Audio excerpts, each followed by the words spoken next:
Yes. Okay, perfect. So, hi everyone. My name is Katie Cheverati. I'm the Education Abroad Outreach Specialist at UW-Platteville, and I'm here to welcome you to the presentation for our programs at the University of Newcastle. We have what we call UW-Platteville Education Abroad program through Newcastle, but also an exchange program. They differ just slightly on some of the semantics of it, but I will introduce Erin Hiller from the University of Newcastle, and she can get started presenting to you all. Hi guys, my name's Erin. Like Katie said, I'm here in Newcastle, and I just want to show you a little bit about the uni, about Newcastle itself, about our program. So I'll get started. You can see we've just been talking about this beautiful shot on the front cover. So this is some of our beaches. We've got Bar Beach and Dixon Beach down here, and Merriweather Beach down the very end. Merriweather Beach is quite a famous surf beach. They hold a international surfing competition there every February. So if you're in our first semester, you can watch a live surfing event right there on the beach. So we'll get started with our location. So where we are, you can see we're pretty close to Sydney. So Newcastle is our state's second largest city. It's got about 350,000 people, so it's not a huge city. Like Sydney has 5.5 million, so it's a good sized city, but without being overwhelming. Like I think the size of Sydney is quite overwhelming. It's a lot of people and it's very busy, but Newcastle is close enough to Sydney to be able to go to Sydney. The travel down there is cheap. All day travel on a Sunday is only $2.50. That's Australian. That's probably only like $2 or less US dollars. So it's really cheap and really easy to get to Sydney. There's trains every half hour. So it's very close. You can see the train takes about 2 hours.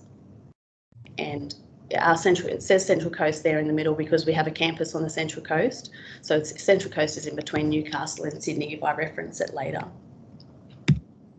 So we believe that because we are a smaller city than Sydney, it is such a good livable city. We're still a big enough city to have all the things that you need, but not so big to be daunting and a little bit scary. We're close to nature, so the Hunter region itself is surrounded by sand dunes, beautiful beaches, beautiful forests, lakes. We've got all the good nature of walking trails. Got a great climate, although we have just been complaining a little bit about how it's been a bit of a cool summer. We've only had mid-20s Celsius for a lot of the time rather than the mid-30s that we often get. We do have much more affordable living. Being a smaller city than Brisbane or Melbourne or Sydney, we can say that our rent and our groceries are that little bit cheaper, so it does make it a little bit more affordable to live. So just a couple of stats about studying and living in Newcastle. We call it Newy. People from Newcastle are called Novocastrian. I'm not sure what the history is of that, but we'll just say Newy. We're ranked quite highly. The university is ranked quite highly. We have a really good Res Life program, so that's if you're living on campus. We have a really great residential life program, which I'll get into a little bit later on. Been a top 10, Newcastle has been in the top 10 Lonely Planet cities. For those studying business, so AACSB accredited, and only 5% of the world's business unis do have that accreditation. Top 50 in the Asia Pacific, and we've been a National Geographic Smart City. So I'll move on. More about studying and living in Newy. So Newcastle, I just mentioned before about how we're surrounded by the sand dunes and all the beautiful nature and how wonderful Newcastle is. But we've got world-class beaches, like I mentioned, the surfing competition, and we're surrounded by 7 beautiful beaches in Newcastle. We're also home to Australia's oldest wine region. So we've got a humongous winery scene in the Hunter region, and wineries are really good in the fact that wine tasting is either free or really, really cheap. So often what will happen is that someone will organise a wine tour and will go around on the buses to all the wineries and do a lot of wine tasting, and it's really, really, really nice. But in the sand dunes, they also have sandboarding and camel riding. A lot of people probably don't associate camels with Australia, but Australia actually has the largest wild population of camels in the world, which is a surprising fact. Quad bike riding up in the dunes as well. That's very popular. We also have whale watching. So the whale watching season is March until October, and so it doesn't matter what semester that you come to Newcastle in, you're still here for whale watching season. So dolphins here all year round. You'll always see dolphins, and there's some resident seals that you'll see as well. But the whale watching is March to October, and it's well worth it. There's always whales. It's also quite, we have quite a laid back lifestyle, as I think that's probably why a lot of people love it here. It is quite laid back, and you just go to the beach. There's cafes along the beach. There's markets all the time. It's a really good way of living. It's very outdoorsy, and because of the climate as well, a lot of the time can be spent outdoors, and a lot of microbreweries, small bars, really great cafes, and a lot of, in Newcastle City itself, a lot of boutiques and really sort of cutesy little places to go to, and chocolate. There's a few chocolate shops that are really good as well that I love. Okay, so we'll get on to the uni. Just a couple of stats about the uni at a glance. So you can see we've got about 38,000 students from 115 countries. We have 6 campuses. One of those is in Singapore, and then the rest are in Australia. We have 3 colleges, which I'll talk about a little bit later, so you can sort of see the study areas that we have, and about 2,500 staff members. So a little bit about the Callaghan campus. I'll go through some of the campuses that you might be able to study on while you're at Newcastle. So the Callaghan campus is our main campus. It's on, I think, 38 hectares of a sort of a bushland campus. So you can see the trees in the background. A lot of the campus is trees, and there's a beautiful couple of nature trails, that type of thing. Most of the study areas are on Callaghan campus, and most of the accommodation blocks are on Callaghan campus. So if you're staying in on-campus accommodation, you'll be on this campus. It's a really beautiful campus and can be quite busy. I'll go into a little bit later about ways to get around the campus in Newcastle itself, but a lot of students sometimes will get bikes to travel around, but yeah, really it's a really beautiful campus with lots of bird life. Central Coast campus. So this campus is what I was telling you about was between Newcastle and Sydney. This campus has sort of more specialty areas, so some environmental science, some business, and also some exercise and sports science and food science and human nutrition. So if you're looking at doing those courses, you can definitely study down here. There's only one really small accommodation block, so we would probably say that living there may not be accessible, but you can still live on campus at Callaghan and travel to the Central Coast campus every day. You just have to be mindful of the timetabling in the travel through the distance, but it is a really lovely, again, another sort of bushland campus with lots of bird life. We've got our Newcastle City campus, so this is right in the city near the beach. So it's at the moment it is a business campus with some creative industries in there. It is really, I think it's within 1 kilometre of the beach, so a lot of students will catch the free shuttling from our main campus to the city campus, and then they can just either catch the tram or walk to the beach really cheaply. But this is a brand new building and a really beautiful building with, you could imagine from that top couple of floors how beautiful the view is over the beaches and the river. And so a little bit about our program. Should I stop if see there's any questions first? The presentation is all working and that the slides are working okay? All good? All good on our end, no questions. Thank you. Okay, so just our program at a glance. So you can study 1 or 2 semesters. You can see our semesters are a little bit backwards to what you guys have. So we go in a calendar year from the start to the end for semester 1 and semester 2. So you can study 30 or 40 units per semester. So you need to study 30 or 40 units full visa requirements. Your student visa requires you to be studying full time. See our fees there for the 30 or 40 units. We do have a flexible course selection, and you can study courses across any of our disciplines. Most of the courses are just available. So we would normally say when you're looking at courses, if you just want to study some electives or courses that you're just interested in, rather than your major area of study, you might want to just filter our course handbook, which I can show you later, by elective, and you can see all the courses that are listed there. You can just get approval for. What we do when we approve your courses is really just check they're available in your chosen semester, and that they don't have any requisites. If that's any prerequisites, if they do have those prerequisites, you can still often enrol in those courses. They just need to be approved by the faculty first. So it really is quite flexible. You're not limited to one college. You can study over any school or any college, it's fine. And you can study over any of those 3 campuses, the Callaghan, the Newcastle City, or the Central Coast campus. The Callaghan and the Newcastle City have a free shuttle that runs between. It's really quite easy to timetable in the travel with that. The Central Coast is about an hour or so on the train, so timetabling in that travel can be a little bit more difficult, but definitely doable. The entry requirements, now your uni may have their own entry requirements into the program, so they will be able to comment and let you know what their requirements are, and there's our application deadlines there, but your uni also will have their own deadlines as well that you'll need to adhere to. Also,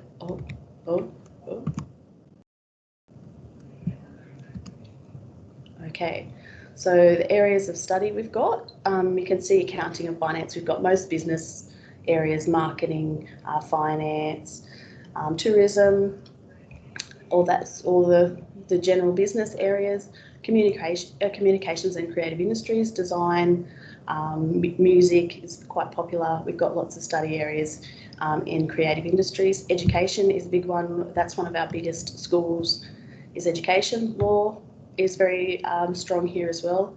Now, architecture and building and construction is a really good, strong school of ours as well. Architecture is very highly ranked. Architecture and construction are very highly ranked, and it's a really popular program.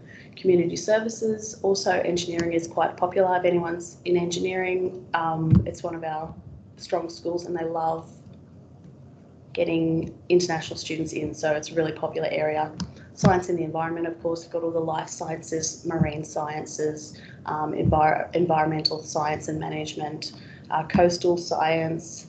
They're all even adding a surf science major to the coastal and marine science in the next couple of semesters. So there's some really sort of niche areas related to our region. Business management, entrepreneurship, you can see computing, maths, technology. We've also got software engineering, as well as computer science and computer science engineering, and society and culture. So you can see we've got quite a varied range of study areas for you to choose. I'll go through our 3 colleges. So colleges have kind of got weird names, but that's why I put the schools underneath them, so you can kind of see a little bit better about what I'm talking about when I say the College of Human and Social Futures. You're like, what is that? Well, it's business and law, and it's creative industries, education, and humanities and social science. So that's the study areas that you can study under that college. Of course, that doesn't matter too much because you can study across colleges. See, we've got the College of Engineering, Science and the Environment. This is basically just engineering and science, but includes psychology, maths, statistics, physics, all of the life sciences, engineering, architecture again, and built environment. And we've got the College of Health, Medicine and Wellbeing. So that's got those 4 schools there. Health sciences and biomed are really popular, but not all health courses are always available, just due to the fact that their degrees have a quota on the amount of students they can let into the full degree. So they do have some limitations on how many extra students they can house as well. little bit about our campus. So getting around, I mentioned before about how some students get bikes and travel around. We do have what's called a bike library on campus where you pay upfront to get a pre-loved bike, and you can have that for the whole semester. If you're here for a year, you can have it for the year. When you return that bike, you get your money back. So that's why it's called the bike library. You just kind of pay a deposit, but you get your deposit back at the end. There's driving and parking on campus. So you probably, if you came here, you wouldn't have a car, but a lot of your Aussie friends would have a car, and just take advantage of that if you can as well. We do have a security shuttle that does roam around the campuses. Just if you say catch the train in, the security campus shuttle can just pick you up and drop you off where you want to go. And they also do a lap around the sort of vicinity of the unis as well, just to drop you off. If it's late at night, might drop you home.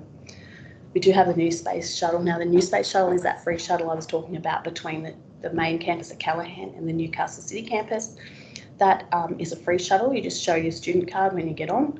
It's a really good way, even if you're not studying at the city campus, just to get into the city. It's just free to get into the city. Otherwise, there's public transport into the city. On campus, the residences have a shopping shuttle, so that can take you down. You want to do some groceries or do some shopping. We can take you to the shopping centre, and there's quite a few different little shops down there. Alternately, there's some bigger shopping malls that you can get the public transport to. And then you can obviously walk. The campus is easily walkable.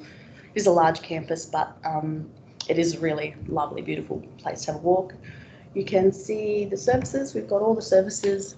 Probably won't have to worry too much about childcare or anything like that, but we do have banks and a medical centre and a pharmacy, a post office. We've got the bookshop. Got plenty of cafes as well on campus, chaplaincy, that type of thing. Oh, here's the chaplaincy up here. We've got the support services that you'll need. So you can see all the support services there that we have. But also I should mention here as well that it's likely you guys will have an on-site director called Raina, who will look after a lot of your inquiries as well. So if you have any questions or anything like that, you'll be in touch with Raina before you even arrive here, and she can help out with a lot of things as well, like this, if you need help or need advice, or she will also plan activities for you guys as well. So there's a lot of extra help as well for your specific cohort. So we'll get into accommodation a little bit. I think I don't know that I put up the room rates in the. I've put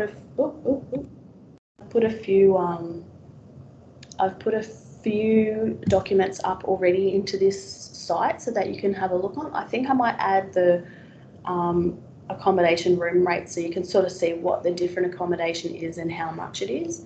So we do have 1,800 beds on campus. So in all different sort of configurations really. So this is a new block. We have a north, south, east and west residence, and they're mostly, there are some 1-bedroom apartments. There are some 5 or 6 shared ones where you get your own bedroom, maybe 2 bathrooms and a shared living area and kitchen. There's all sorts of different ones.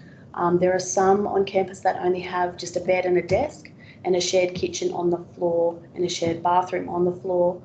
So then for those ones, the price includes a meal plan as well, but ones that have a kitchen, a meal plan is additional. So I'll just show you, I think, this is a bit about, I've just skipped a couple, so I'll show you the meal plan that I've just gone too far. So you can see some residents are fully catered, and that's not an option, it's just included in the price. Other ones where there is a kitchen, they're self-catered. You can opt in for a meal plan, but otherwise it won't come with one. I'll just go back to the Res Life program that I mentioned at the start. So the Res Life, they have areas where they try and sort of help improve your experience, to get you involved in campus. They have challenges, they have sporting things, they have a leadership, they have a health, they have all of these areas together to make the Res Life program. And it is a really, really popular and award-winning program, so to get you involved and to help you make friends, because that's some of the feedback that we get when we talk to students, is that they made some of the best friends of their life. They're all you put into this new experience and you really bond. And so we want to get that going. We want you to make friendships from people from all over the world, because our feedback says is that students make lifelong friendships and that they value them. So it's really important we get that going sort of as soon as you can. So once you move into accommodation, the Res Life program, you'll be doing activities and excursions from that day one. So you can see 1,800 beds. I think I've already gone through some of this stuff. We do say that it's not guaranteed, and to apply early, but we can usually help you out if something happens.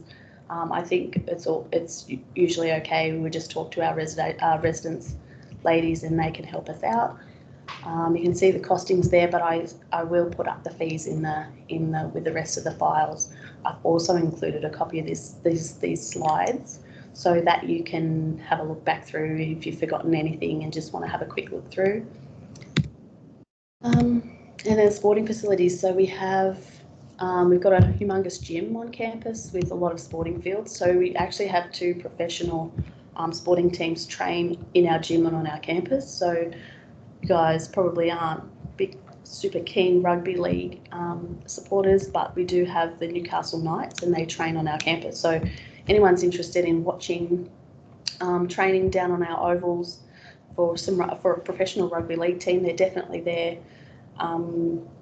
We also have the Newcastle Jets, which are a professional soccer team that train also on our campus. So we do have some really good sporting facilities. We've got an indoor climbing wall. We've got the 50-metre, it does say heated. I don't think it's heated. I think it's a little bit chilly.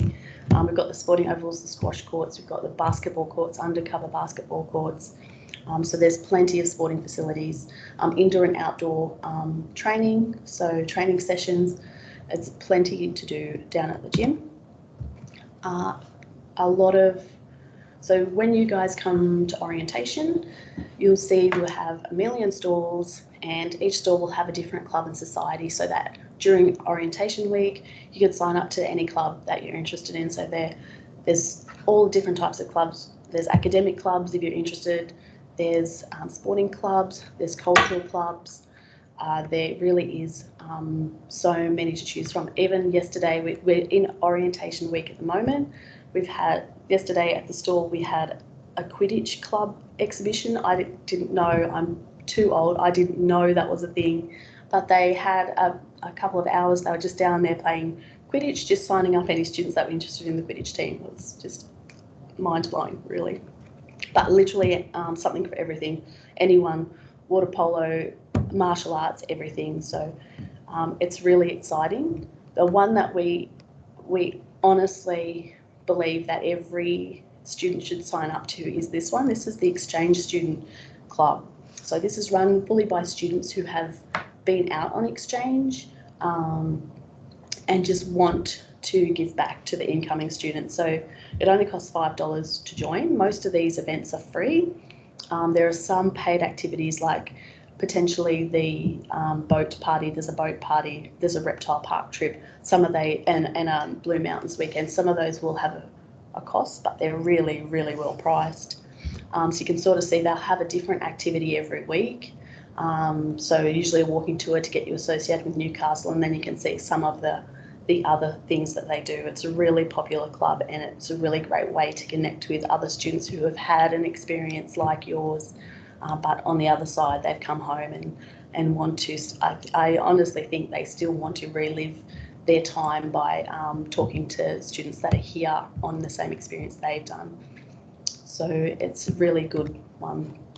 I actually went through that really fast, but if you want to learn more, we can email you some info. You can email us. Katie can email us, anything like that.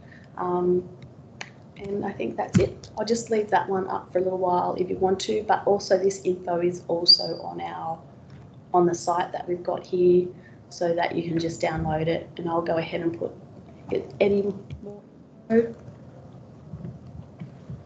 Awesome. Thanks so much, Erin, for doing this presentation for us. Do any of the students have questions for Erin or for us? I did mention in the chat a couple of differences between exchange and the education abroad program. It's a little different more on our end, what did I say exactly?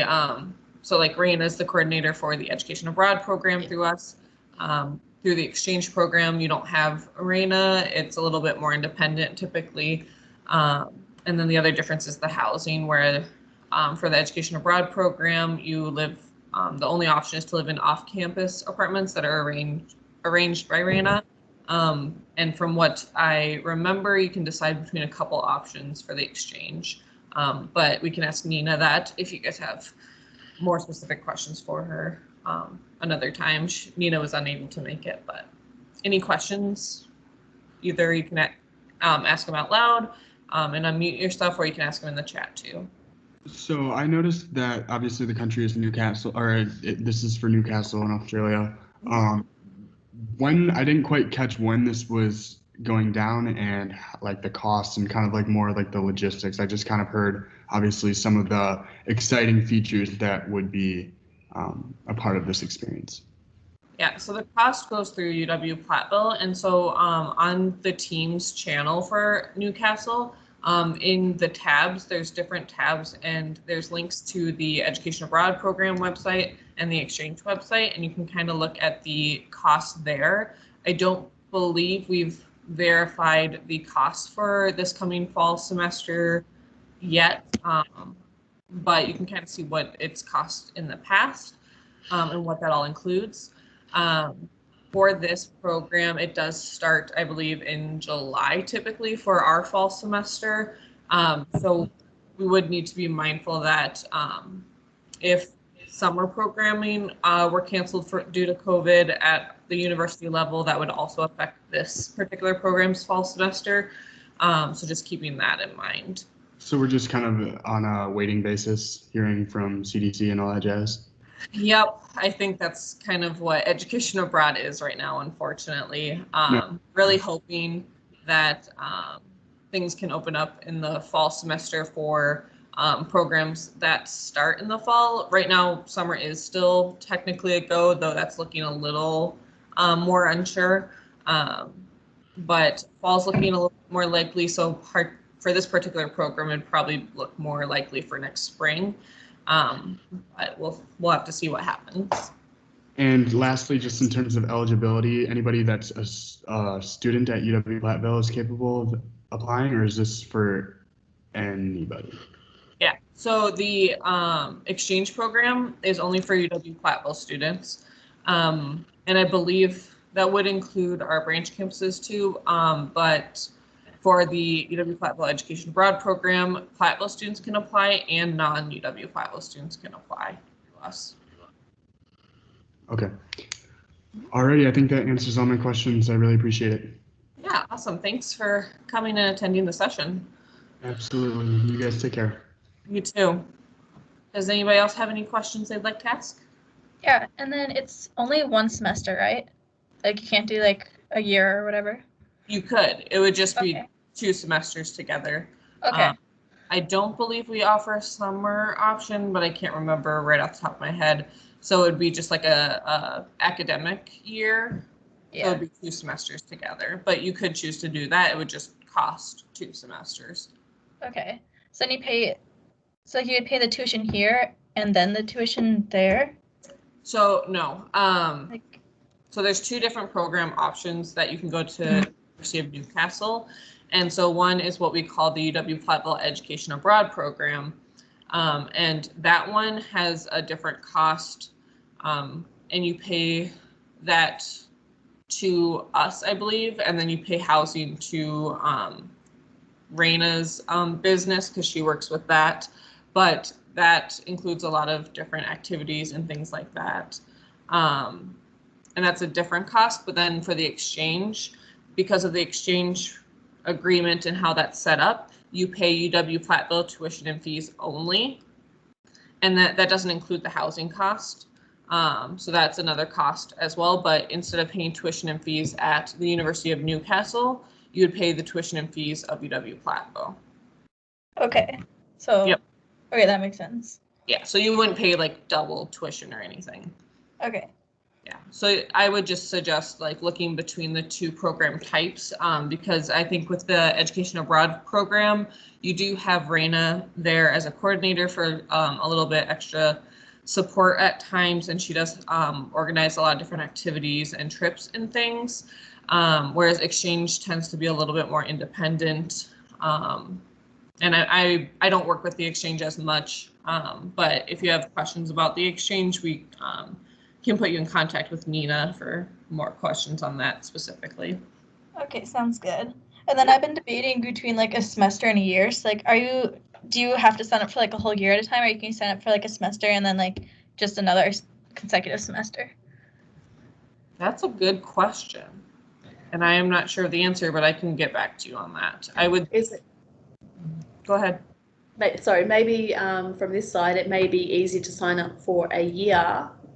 If you weren't sure, possibly to sign up for a year, because that means in regards to getting your visa, if you only come for one semester and then decide you want to extend later, then you have to sort of extend your visa as well. So it's a bit of a process there. You may have to apply for another visa, which will be the cost for another visa, whereas if you apply for a full year visa, then you've already got it, and it's probably easier to cancel it halfway through rather than extend it halfway through, if that makes sense.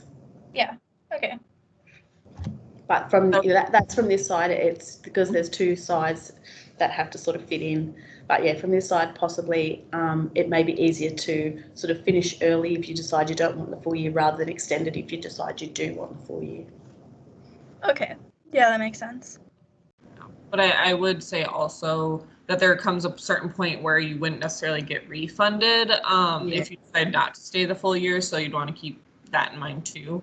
Yeah, there's lots of things to think.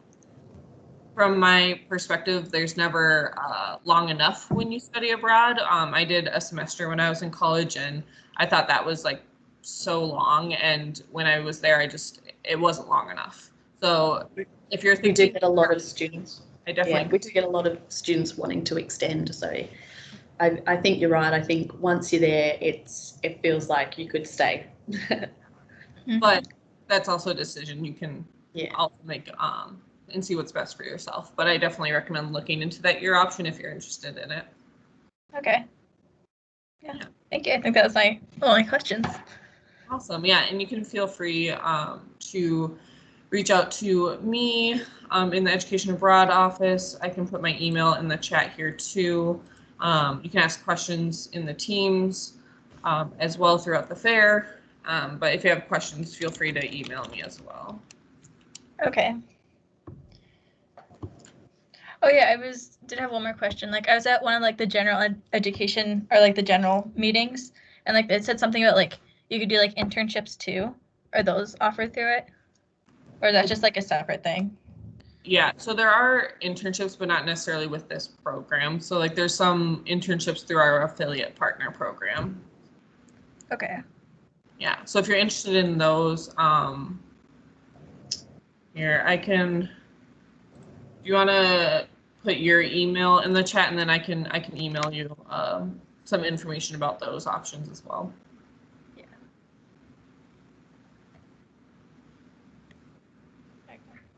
There we go. Awesome, thanks. I will send you some information then. Okay. Does anybody else have any questions or anything? Awesome. Well, thanks again so much, Erin, for joining us. I know it's probably pretty early there-ish. It's fine. It's 9:30. It's 9:40. Yeah, so not too bad. You're talking to us from the future. Yeah. Yeah. It's all good here. Awesome. Well, thanks again so much, and let us know if you need anything from us. And yeah, so thanks for participating in our fair. No worries. Thanks for having me. Thanks, Erin. Bye. Thanks. Bye. Bye. Good work. Thank you.